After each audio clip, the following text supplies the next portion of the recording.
the lectures that I'm going to give you about will cover aluminium, titanium, and iron, and basically all the important engineering metallic alloys. Of course, there are many, many other metallic materials, but we use them in such small quantities that it's not appropriate to deal with them in this series of lectures. So I'm going to begin with aluminium today, but at the same time I want to show you roughly the sort of properties we are looking at. And in your handout you've got this table which lists the properties of magnesium, aluminium, titanium and iron. First of all, we have density, and you can see that there are large variations in density. Iron, of course, is the densest of all these materials.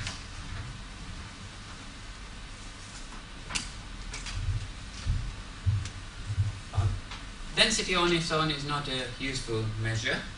We have to think about properties such as specific strength and specific modulus. So, for example, if I take the modulus of magnesium, which is 45 gigapascals, and that of iron, which is 210 gigapascals, and I scale it with density, then you can see that they are more or less the same. Because when we are designing engineering structures, it isn't simply a question of one parameter, but a combination of parameters which gives you a good selection criterion. And you're going to have a course specifically on the selection of materials, where you'll be using combinations of these parameters. And in terms of melting temperatures, you can see titanium melts at the highest temperature. So you can imagine that you might use titanium in high temperature applications, but in fact, we don't use it beyond around 450 degrees centigrade. And you'll discover the reason for that later on in the lectures. Now, in terms of crystal structure, which one of these crystal structures do you think is the most brittle? And why? Hexagonal, you are absolutely right. Why is that? Less slip systems. That's right. You've only got basically 3 slip systems in the basal plane. You can actually have further slip systems if the C over A ratio, that means the lattice parameter ratio, is not ideal. But why does having 3 slip systems make the material brittle?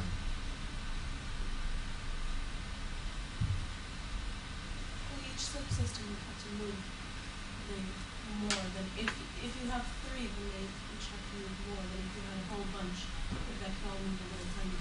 And so if you're really stressing on the subsystem, then you're going to get. Yeah, I mean, you've got a restricted number of slip systems, and supposing we think about a polycrystalline material. So we've got a set of grains. And if I deform it, in principle, this grain can deform into a particular shape. So this is after deformation. Now, if the grain over here can't accommodate exactly that shape change, okay, so in other words, this particular grain has to deform in exactly that manner, then you will develop a hole, and the material is said to be brittle. Yeah?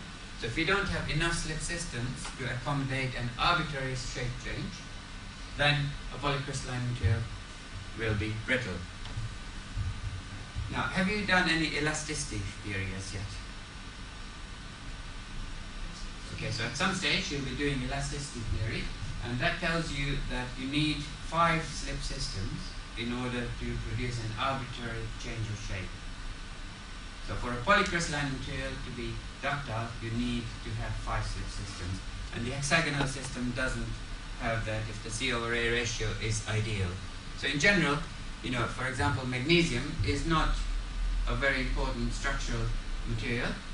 However, it is very light, and in applications where the stresses, etc., are not onerous, you can still use it. So there's more and more magnesium, for example, coming into car components, simply because of its lightness.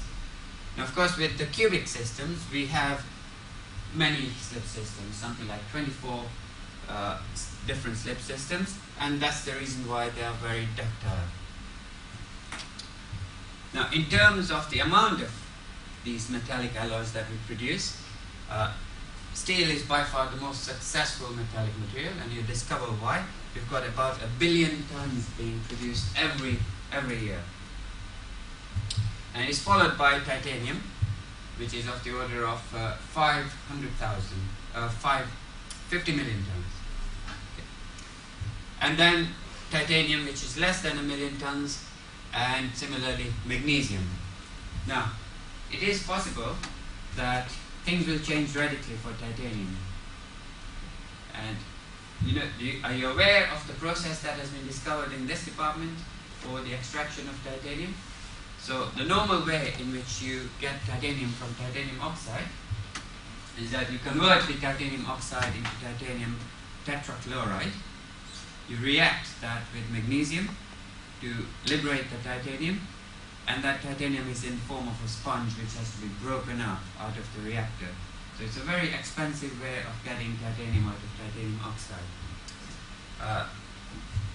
The new process involves making an electrode out of titanium oxide, and by electrolysis you simply get titanium powder. So it's a very elegant process which is bound to reduce the cost by a very large amount, and then we might have much greater production of titanium. So yesterday there was a lecture in the Cambridge Philosophical Society given by Professor Frey, specifically on this issue.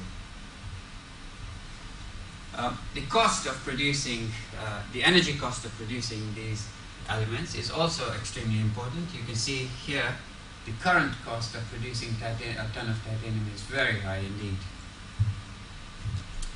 Okay, so that's an idea of the properties of the elemental metals, and again I list here the density. The big disadvantage of iron is density, but remember that the vast majority of applications are terrestrial and you don't need to worry about the weight so much. We have modulus, and the specific modulus is more or less the same for all of these metals. Production of iron outstrips every other metallic material put together, and of course cost is extremely important. If you're building very large structures, you can't possibly afford the sort of cost that we have with titanium, etc. In fact, if you work it out, the cost of iron and steel is, weight for weight, is about 1,000 times less than that of potato crisps. Okay? So it's an incredibly cheap material, and that's why we can make very large structures. Now, you've heard a lot about the materials that go in cars, and if you ask the layman, they will have the impression that in the future we will make cars out of carbon nanotubes and all the rest of it, because there's so much hype about these things. I want to show you that it really isn't true, because the sort of materials listed here have incredible properties, and they really haven't been beaten by any of these so-called modern materials. So this is the distribution of weight in European cars, 1990. And of course, if you go to the USA where they make excessive use of cars and very large cars, then this table will be different. But this is the European situation where we have more sensible cars. Do you mean SUVs? SUVs are included in this analysis. What did you call? The American cars tend to be large. Yeah. So whether it's an SUV or a 5-door hatchback, they tend to be larger. Yeah. And if you think about the smart car, which is a tiny car you might have seen here, they consider that to be roadkill. Those little toy cars. Yeah. We laugh at that constantly. Okay, so I'm not sort of criticizing Americans, I'm just giving you the facts. Okay. Okay, now, so this is the distribution of the different materials in cars. 61% iron and steel. We have non-ferrous materials, for example, magnesium, aluminium, plastics, very important, 11%. And glass is actually a structural material as well. It's very strong because of the way in which it's been heat treated to make it tough. Rubber and other materials. And the total weight of a European car in 1990 was 900 kilograms. Okay. Now you might imagine that with all the advances we've had in materials, you would have reduced that weight considerably. First of all, the distribution of the different kinds of materials is not different. If I add up steel and iron, it comes to 65%. So it's actually increased in proportion in cars. If you looked at 1990, it was 61%. It's gone up. And the reason why it's gone up is because we have very strict safety regulations now, where even side impact is an important consideration in the design of car. And seals are very good at providing crash resistance. So your doors, for example, are reinforced with very high strength steel bars to take side impacts. So the total weight of a car in 2002 is actually higher than in 1990 because of that. I think this is North America, so you may or may not be. Sorry? This is American rather than European, so. Okay. Okay. The other question, your caption for table 2 says gives value in ECU. The ECU is the same as euro, isn't it? Well, this is known as an European currency unit. Okay, so it's something which has been normalized to take account of fluctuations in rates and so on. It's not exactly a euro, but it's an analysis method which is based on a European currency unit. This is a very good example which illustrates changes in automobile design. So this is the Austin Mini in 1959. And this is the latest, the BMW Mini, 2001. And look at the weight of the Austin Mini in 1959. It's about 600 kilograms. And the latest one is about 1,050 kilograms. Entirely because of engineering design and safety issues. This would not be acceptable as a modern car. It simply doesn't have the sort of crash resistance, etc., that would be necessary for a modern car. Notice that the performance figures are higher for the new BMW. This has brake horsepower of 90 compared with 37, and a much higher maximum speed, and a much higher power to weight ratio. And yet, because of improvements in technology, we have actually a lower fuel consumption. So, cars have improved enormously. The weight has not necessarily gone down. Okay, so let's now start to deal with aluminium. And we'll start with pure aluminium. Pure aluminium has very good electrical conductivity. In fact, if you take account of the density of aluminium, then the electrical conductivity is actually twice that of copper. So there is a major application of aluminium in these overhead cables, which have high electrical conductivity, which you need in order to minimize losses, and a low density as well. Now, unfortunately, pure aluminium is not very strong. It's got a strength of about 10 megapascals. Okay? So what you do is of course you can precipitation harden it to increase its strength, but whatever you do to put impurities, if you like, inside aluminium will reduce the electrical conductivity. So to reinforce the aluminium, you have steel wires along with the aluminium cables to provide the strength. And you need that strength not simply in order to support the weight of the cable, but also because if you get condensation on the aluminium and ice forming on the aluminium, then it can collapse. The cable can actually collapse. So aluminium is extremely good for electrical conductivity. So for overhead cables, it beats copper by a long distance. Now, one of the problems with aluminium is, of course, its low density. So if you're making electrical windings for motors, there is a restriction on space. Okay? You want your motor to be as small physically as possible in some circumstances. And there, copper windings are used because copper has a higher density. Question. Yeah. How about like household appliances? Why is it magnesium used over, or aluminum used over copper in those wires? In house, the wires that go in houses? Yes. Yeah. Now, of course, these wires have been around for a long time. Ideally, aluminum could be used if you can tolerate larger diameters.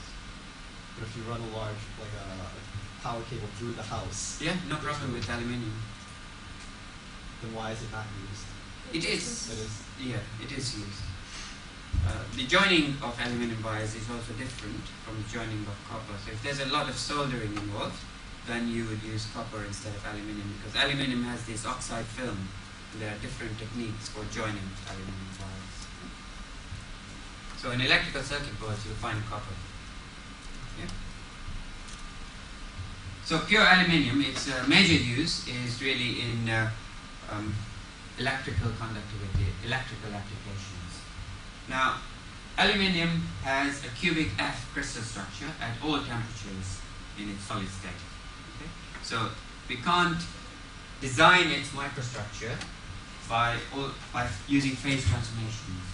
Okay? So it remains as cubic F.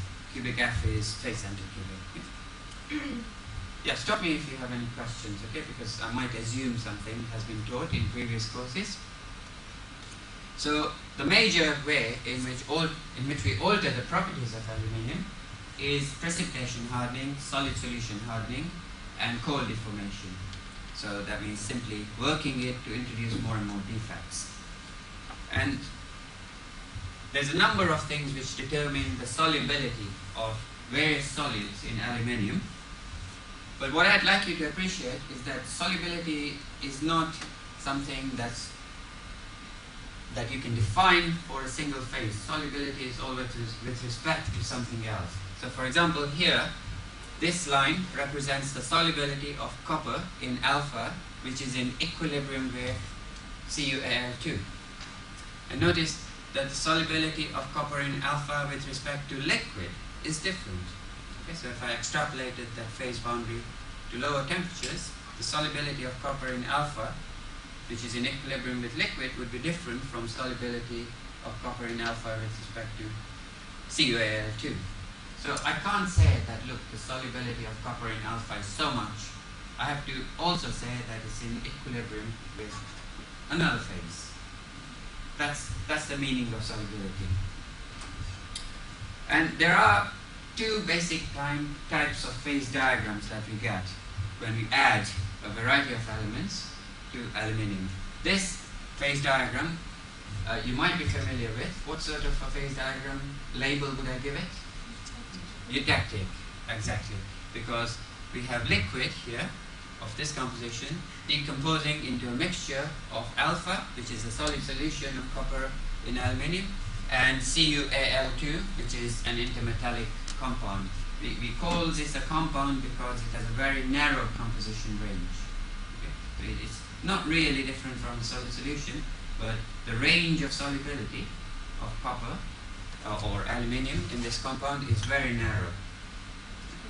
So that's the difference between a compound and a solid solution, that if I plot the free energy as a function of copper, then alpha might have quite a wide range of solubility, its free energy varies gently with the amount of copper, whereas CuAl2 is almost a stoichiometric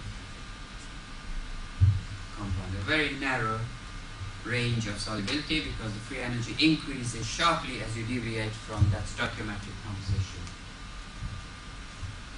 Now, of course, what I can do with this system is I can take an alpha solid solution from a high temperature and cool it rapidly to a lower temperature so that I have excess copper in solid solution, and then I can age it at a constant temperature to precipitate that copper in a variety of forms to produce precipitation hardening. And age hardening was actually first discovered by Guinea and Preston in aluminium copper alloys. So are you familiar with GP zones? GP stands for Guinea-Preston. So when you age copper aluminium alloys, you first get the clustering of copper atoms. And that clustering forms zones of copper atoms which are fully coherent with the matrix, but they have strain fields around them, so they give rise to hardening because dislocations interfere with the strain fields around those clusters of atoms. As you continue to age, those clusters of copper atoms become bigger in the form of disks of copper atoms, and those are known as the GP2 zones. Do you remember that? Further aging will lead to a loss of coherency because there's a mismatch in the lattice parameters between the zones and the aluminium, and as the precipitate gets larger, you get a breakdown of coherency, and you have semi-coherent precipitates with interface dislocations. So dislocation can no longer penetrate through those precipitates, and that is the hardening mechanism. And finally, you get the incoherent CuAl2 precipitate, which is coarse and tends to be large, and therefore it doesn't cause much hardening. Okay? So during the aging process, the hardness goes through a peak and finally drops when we end up with coarse CuAl2 precipitates. Everybody happy with that? Okay. Now there are many solutes which, yes? You've got no allotropic transition aluminium. Oh, that's a good question. So allotropic means I can change the crystal structure without changing the chemical composition. So for example, if you take titanium, it exists pure titanium. It's body-centered cubic at high temperature, but hexagonal close packed at low temperatures. You take iron, it's cubic F at 1000 degrees centigrade, but becomes body-centered cubic at a low temperature. So there's no composition change there, but a change of crystal structure. So pure aluminium only exists as cubic F in the solid state. Now, this is the second kind of phase diagram that you get with aluminium alloys. It looks different from the eutectic phase diagram, where we had liquid of this composition decomposing into a mixture of alpha and CuAl2. Do you recognize this phase diagram? The label for this phase diagram? Peritactic. Now peritactic, think about it as an upside down eutectic. Okay? So instead of one phase decomposing into a mixture of two phases, we have liquid of this composition reacting with CrAl7 of this composition to generate alpha solid solution. Okay? So it's liquid plus, in this case, CrAl7 decomposing to give alpha. So these are actually reacting together to produce alpha. So this is called a peritactic reaction, where you have liquid and another phase reacting together to produce alpha. Now, when you have a eutectic reaction, that is liquid going to alpha plus, let's say, CuAl2, you might have a microstructure which looks like this: CuAl2, CuAl2, and liquid. So these two phases are growing together, and solute is being distributed at the transformation front.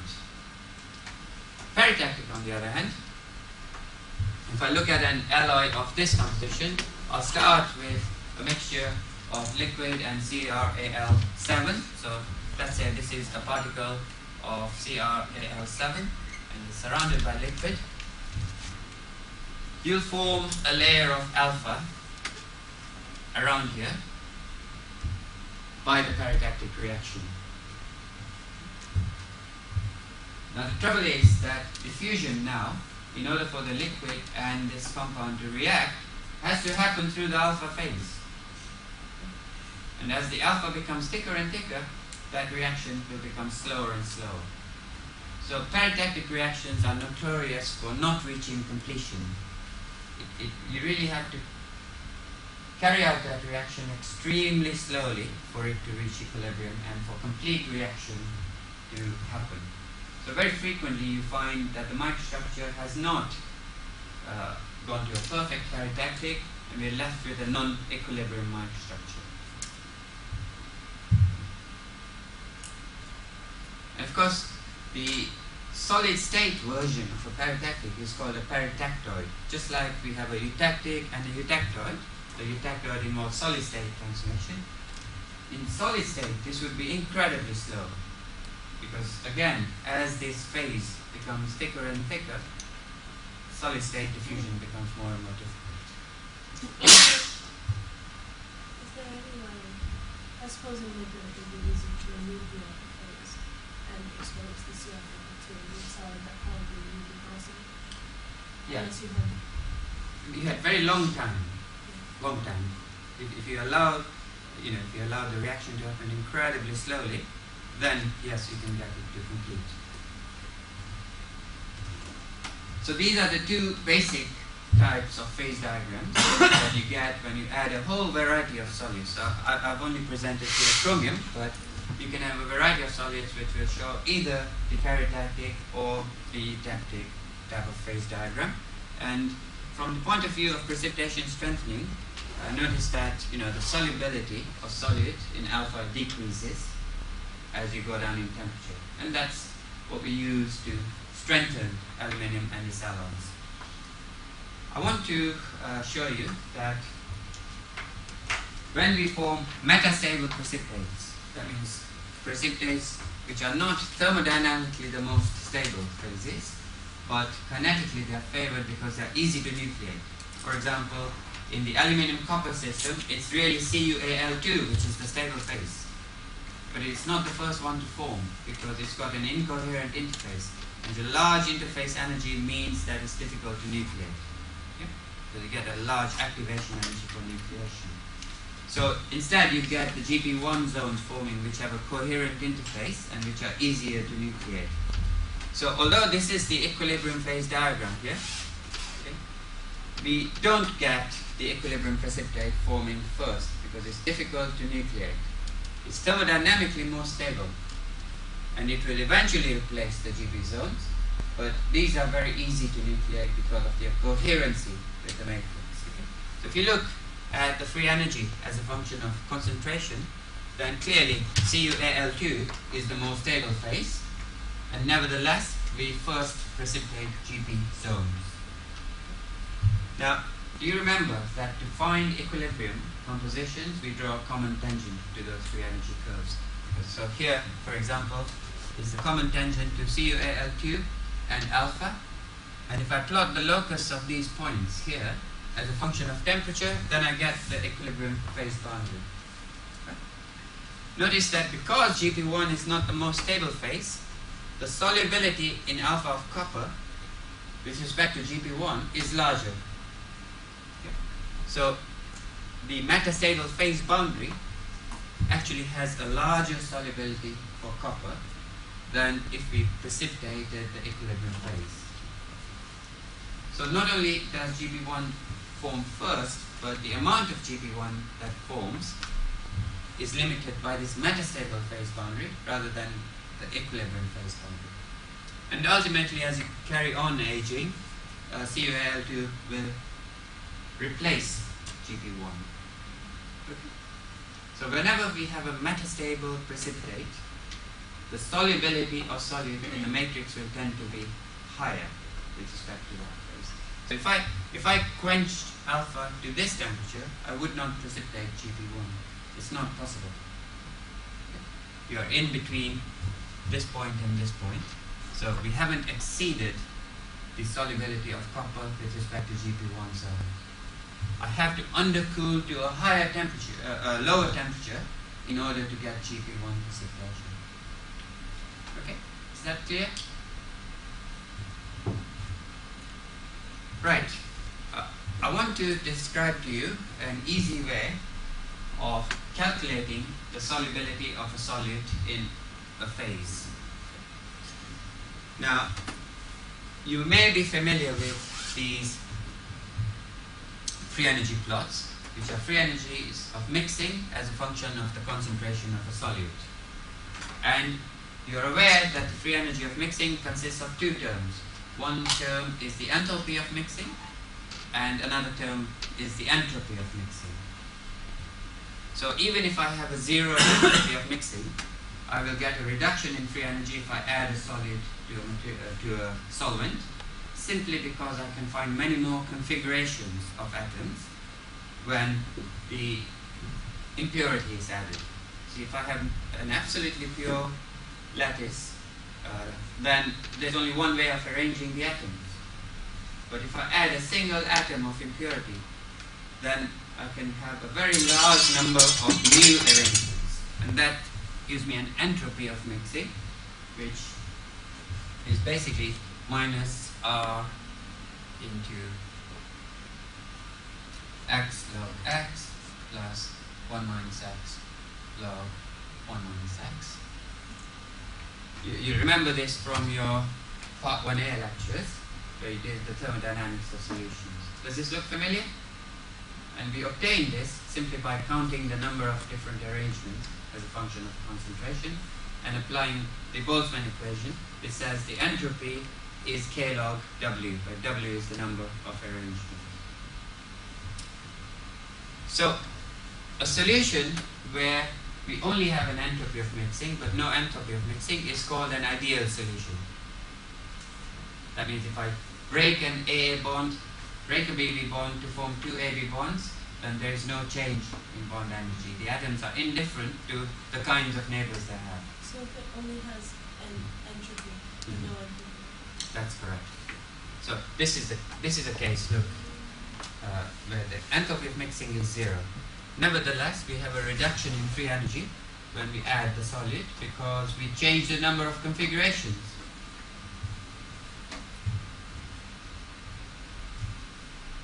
Now supposing that there is a change in binding energy when I break an AA bond, a BB bond to form two AB bonds, then that change can be of two kinds.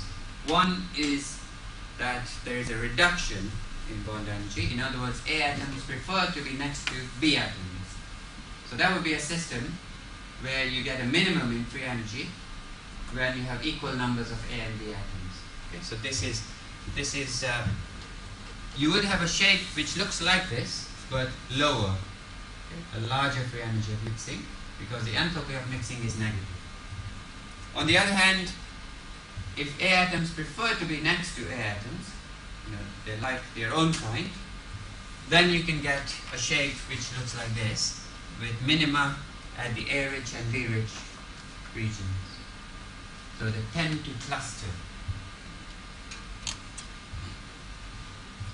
And a lot of the aluminium alloys are like that. When you add copper, for example, to aluminium, you tend to form copper-rich and aluminium-rich regions. Okay. So there you will get a free energy curve which has two minima in it at low temperatures. Are you happy with that? Now, in order to plot a system where we have the clustering of like atoms, I can draw a common tangent to this curve and find the aluminium-rich and the copper-rich regions. So here, for example, are the aluminium-rich and copper-rich phase boundaries. Now, of course, this curve is interrupted by the formation of that eutectic reaction, but supposing we didn't have melting and we didn't have the eutectic reaction, then you would end up with a shape like this. At very high temperatures, it doesn't matter that the entropy of mixing is positive, everything will tend to mix up. So this is what we call a miscibility gap, that you have a single solution which tends to split into aluminium-rich and copper-rich regions. It becomes immiscible. Okay? So this is known as a miscibility gap, and that's what gives you these phase boundaries in your phase diagram. Now, if you look at all these curves, they are symmetrical about 0.5. Yeah. What I want to do is I want to calculate this phase boundary here. And I do that by drawing a common tangent. But because these curves are symmetrical about 0.5, that common tangent will give me points which correspond to the minimum. Now that's not necessarily true if the free energy curve is asymmetrical. Because look, this point doesn't correspond to the minimum. Okay. So I'm just going to mathematically simplify things by saying that the common tangent construction corresponds to the minima because this particular solution model we are using, everything is symmetrical, about 0.5. Okay. But the essence of what I'm going to say doesn't change even if you have asymmetrical curves. I don't want you to go away with the impression that the minima in those free energy curves correspond to the common tangent contact points in general. Okay. Right. So to find those minima, I take my expression for the free energy of mixing. So this is the free energy of mixing. This is basically the configurational entropy of mixing, where n with the subscript a is Avogadro's number, Boltzmann's constant. So this term you're familiar with is the contribution from the entropy of mixing. This term here is the contribution from the enthalpy of mixing, where 1 minus x is the concentration of A, x is the concentration of B, Z is a coordination number because the number of bonds that you form depends on how many atoms you have surrounding a particular atom. And omega here is simply the change in binding energy when I take an A bond, a BB bond, and form 2 AB bonds from that. So that's the equation for the free energy of mixing. If I differentiate that with respect to x, sorry? We don't have the first form, we just have the differentiate the form, which is In your okay. What I can do is I have this slide presentation on the web. Yeah. We do have Oh, you have both? Okay. yes, at the top of the page there. Oh, it is, Oh, sorry. Yeah. Maybe I should change the order there. Okay. Okay. So if I now differentiate this with respect to x and set that to 0, then that gives me the condition for finding the minima. So I get this equal to 0 and the concentration of solid in alpha as a function of temperature, varies exponentially with temperature. And that's why we have phase diagrams.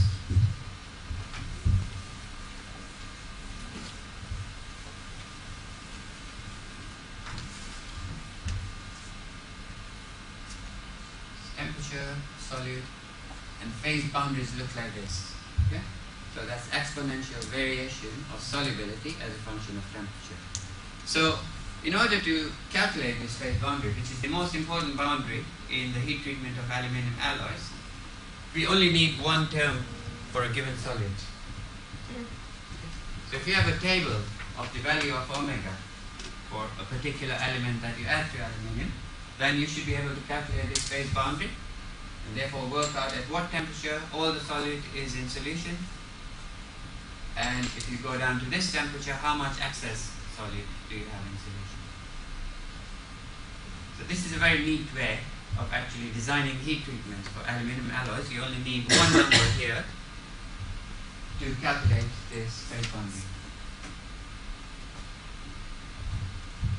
So here, for example, this is a plot against logarithm and 1 upon t. So if I go back to this equation and I take the logarithm over here and plot against 1 upon t, then I should get a straight line.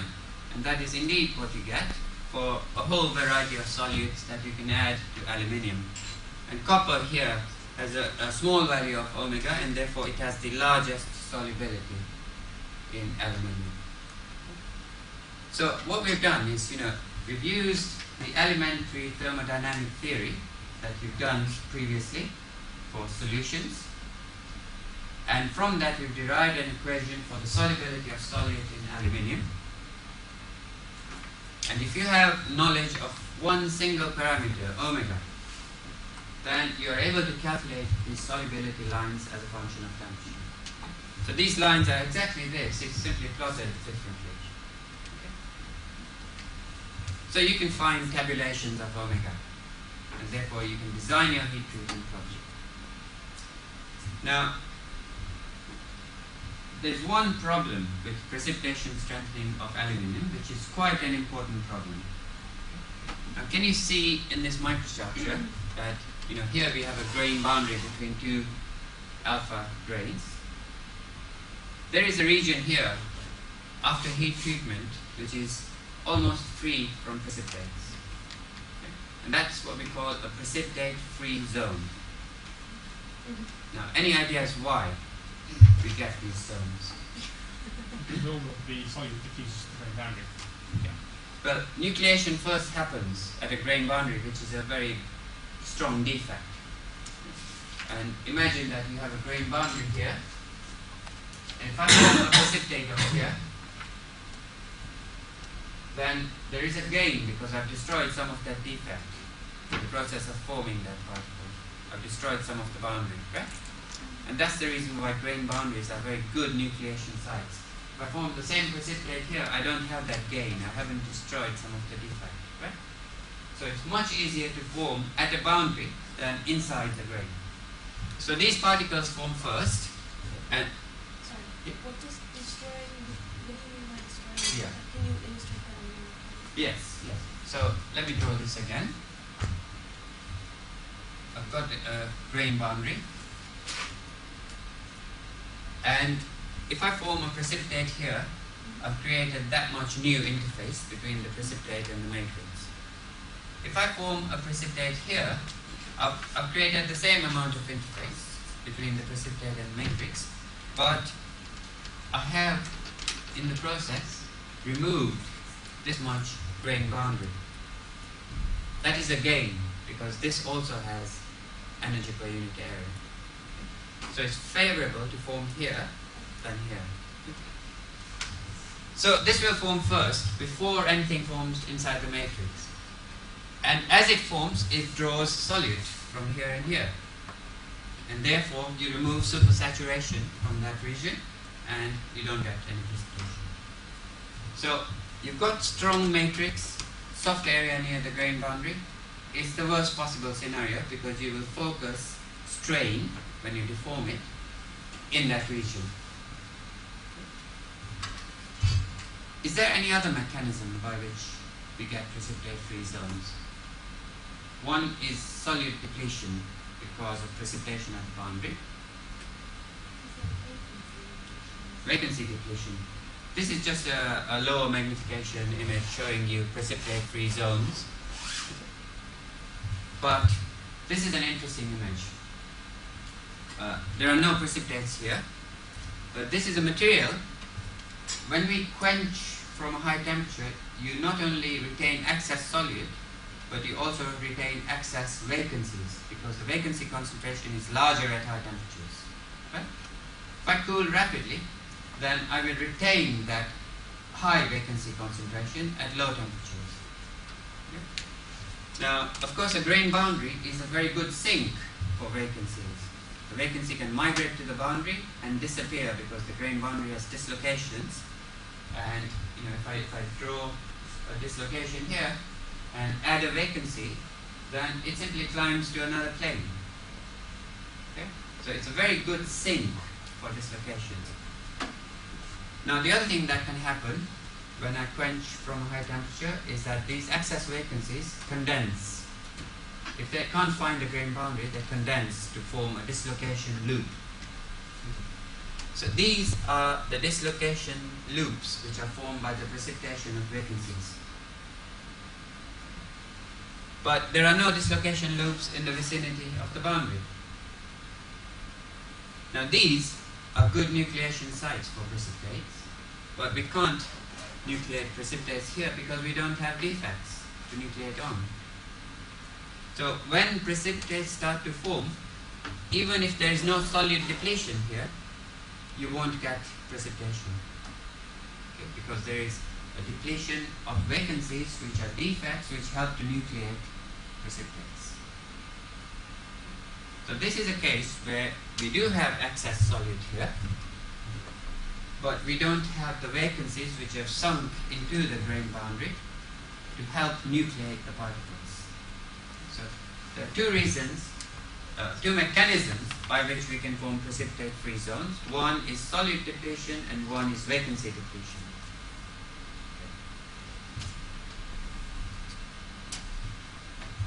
Now, if I go back to this slide,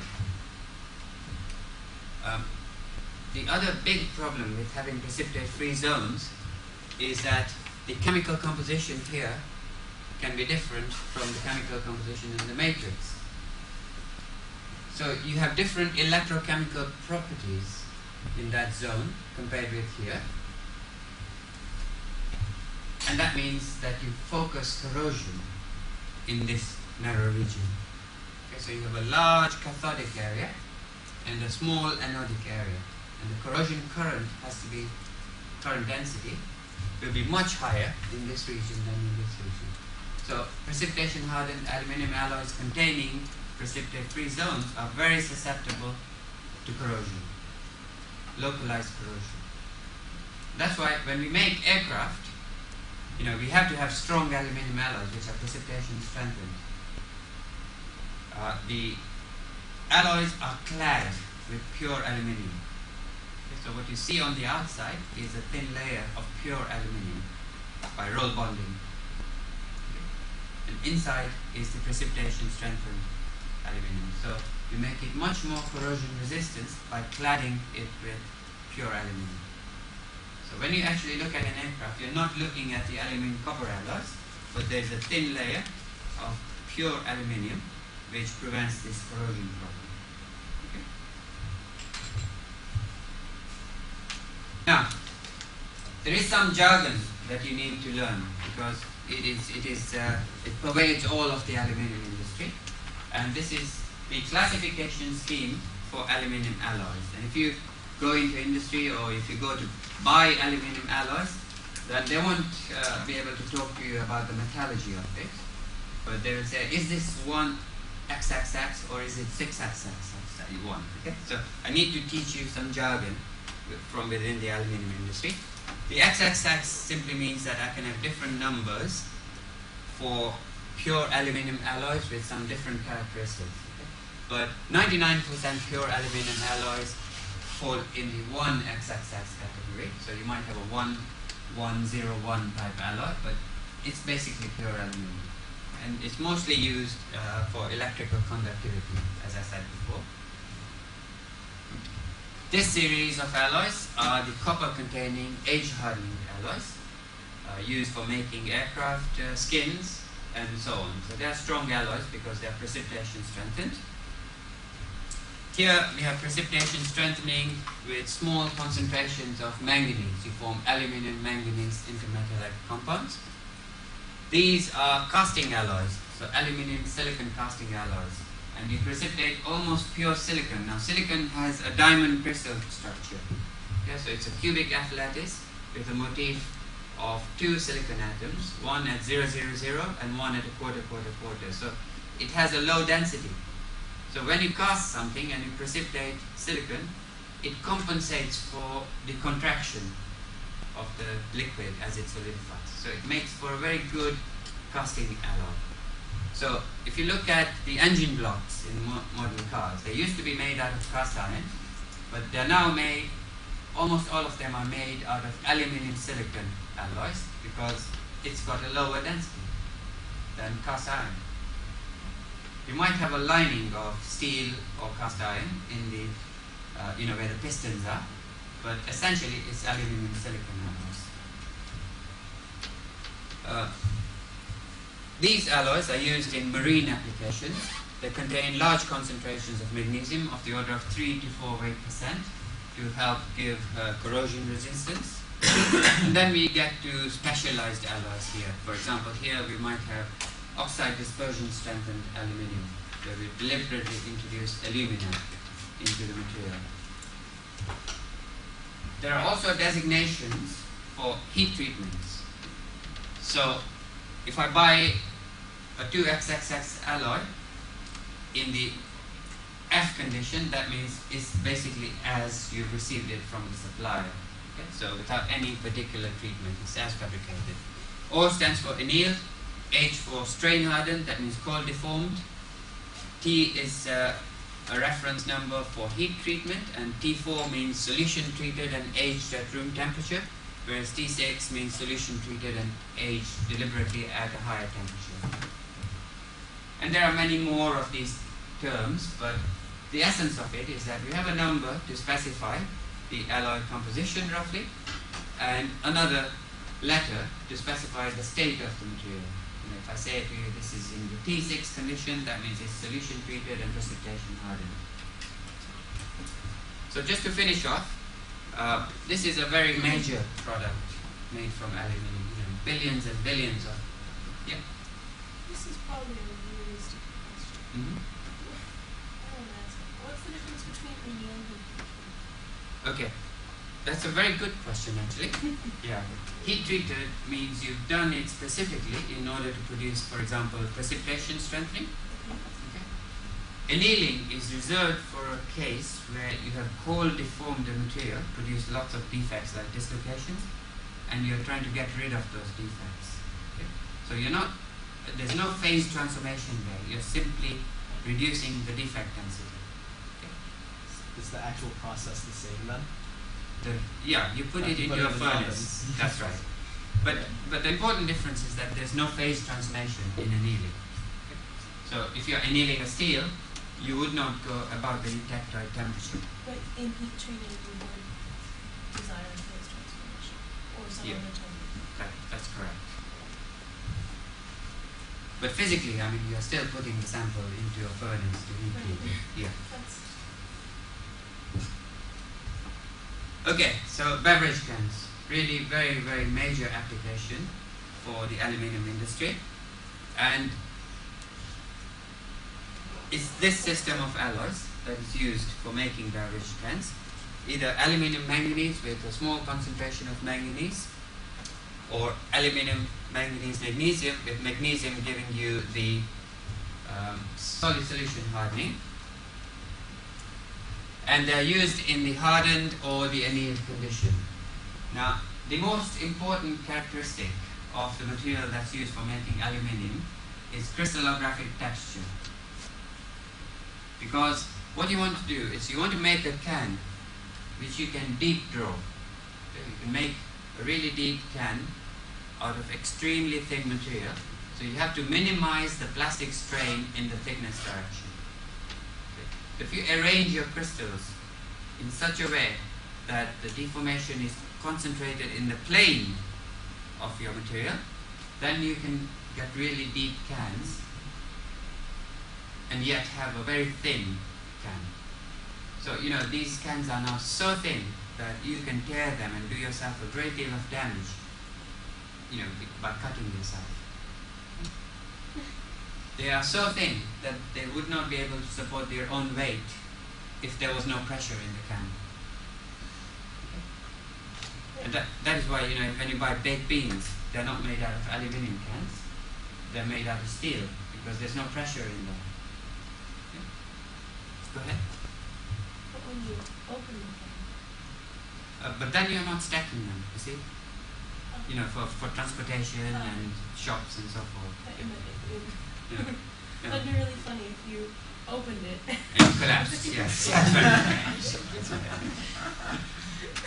So this is a very, very big business, and we need to make the top of the can from a stronger alloy than the bottom, simply because here you want to break the can in a very neat way without cutting yourself when you're drinking. So if you recycle this, you no longer have a canning alloy. Yeah? Because you're going to mix up these two different elements. This is small marine applications where you make out of 5XXS alloys which contain magnesium, which gives strength and corrosion resistance. So this is about 3 to 4% of magnesium. And of course, aluminum alloys thrive in the aircraft industry because basically they are strong and have a low density. Okay. Sorry, what was? No. Okay. Yeah. Okay. Now, just to finish off completely, when we precipitation strengthen aluminium with coherent particles, the fatigue properties are extremely poor. Okay. The reason why they're poor is, supposing this is a coherent particle, then coherency means there's a continuity of lattice planes. Okay. There might be elastic strains, but there's a continuity of lattice planes from the matrix through the precipitate. You happy with that? The meaning of coherency? So if this is my coherent particle, I might get a change in spacing, but there's complete continuity. So a dislocation can go through the particle, and it will leave a step here. So it makes it easier for another dislocation to go through it because we've decreased the area here. So slip tends to become planar, and that means that you produce slip steps on the surface which are quite large, which are exactly the sites for fatigue cracking insulation. Okay. So, sorry? Yeah. Understood. This is a dislocation, and the dislocation has a Burgers vector, doesn't it? So it causes a displacement of the top half with respect to the bottom half by a distance which is the Burgers vector. At first, the dislocation had to go through that much precipitate. Now it's only got to go through this much precipitate. So it becomes easier for a second dislocation to carry on that plane. And therefore you get planar slip instead of dislocations moving on many, many different planes. And that produces slip steps, macroscopic slip steps on the surface of your component, which are stress concentrations, and you get fatigue crack initiation. So for fatigue applications, you need to make your precipitates semi-coherent or incoherent. Coherent precipitates are bad news for fatigue fractures. Okay, that finishes today's lecture.